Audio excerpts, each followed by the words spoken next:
Imagine a regular flight. You're sitting by the window watching the blue sky and clouds that look like giant pillows. The plane is cruising at over 550 miles per hour, flying roughly 35,000 feet above sea level. And then you hear it, a quiet crack. The window next to you is broken. What happens now? Does the plane suddenly stop? Will the pressure rip you out of your seat? Or is everything under control? To understand what really happens, we need to begin with a simple physical principle: pressure difference. At 35,000 feet, the air pressure is about 3 times lower than at sea level. Without cabin pressurization, humans wouldn't survive long. The brain loses consciousness after just 15 to 20 seconds without oxygen. That's why modern aircraft maintain cabin pressure similar to what you'd experience at around 8,000 feet altitude. So when the aircraft's body is breached, say by a cracked window, a huge pressure difference arises between the cabin and the outside environment. That leads to what's called decompression. There are 2 types, slow and rapid. In a slow decompression, air leaks gradually and the crew has time to react. But in a rapid decompression, cabin pressure drops in mere seconds. The window can shatter outward, air rushes out with a roar, condensation forms into fog, and in extreme cases, seats or passengers near the rupture might be pulled toward the opening. While it may sound like a scene from a disaster movie, the reality is far less dramatic. Airplanes are built to withstand these scenarios. The windows aren't made of glass. They're constructed from multiple layers of acrylic. The outer pane handles the pressure, while the inner pane acts more like insulation and protection. If only the inner layer breaks, nothing serious happens. If the outer layer fails, however, the aircraft's systems respond immediately.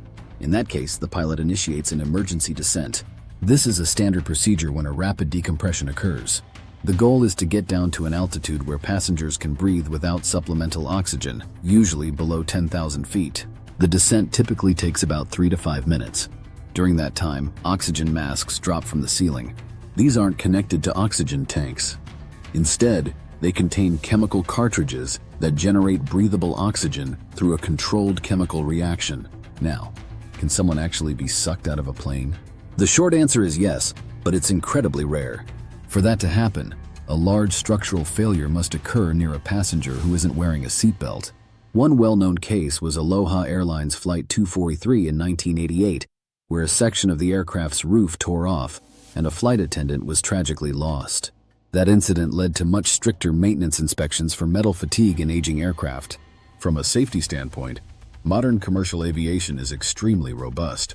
Aircraft manufacturers like Boeing and Airbus test every component, including the windows, for high-pressure loads and extreme stress. Cabin windows are built with safety margins well beyond typical flight conditions. In addition, all aircraft have redundant pressurization systems and sensors that detect even minor pressure changes, giving the crew time to respond. So what actually happens when a window breaks at 35,000 feet? The response is fast but controlled. The crew is trained. The systems are designed. And if you stay calm and use the oxygen mask, you're far safer than most people think. Unlike the explosive movie scenes, the real-world situation is less dramatic, but no less fascinating. It's proof that engineering and physics let us fly high and do so safely. It's also worth knowing that a cracked window doesn't automatically spell disaster. Aircraft cabins and fuselage pressure zones are structurally separated and reinforced. Most issues remain localized and manageable. The flight crew is trained to isolate the problem immediately, and systems are built to prevent escalation. Flying remains one of the safest forms of transportation on Earth. And while the idea of a broken window at altitude sounds terrifying, modern planes are equipped to handle even this unlikely scenario.